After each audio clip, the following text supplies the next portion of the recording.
ఈరోజు రాజమండ్రిలో ఎలాగైపోయిందంటే మాజీ నాయకుల పరిస్థితి, వాళ్ళ బ్రతుకులు ఫేకు, వాళ్ళు చెప్పే మాటలు ఫేకు.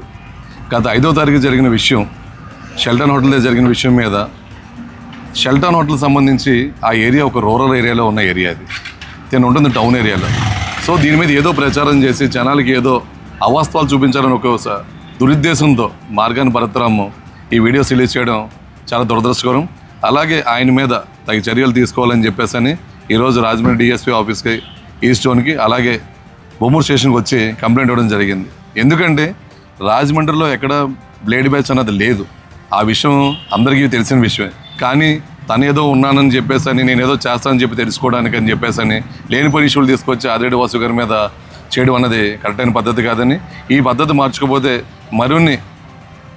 మరిన్ని కంప్లైంట్లు కానీ మరిన్ని కార్యక్రమాలు మీరు చేస్తున్న అసత్య ప్రసారాల మీద, మీ ఫేకుల జీవితాల మీద కూడా చాలా ప్రభావం చూపుతాయని ముందు కూడా తెలియజేస్తున్నాం. ఇది ఒక హెచ్చరికగా జారీ చేస్తామని చెప్పి తెలియపరచుకుంటాం.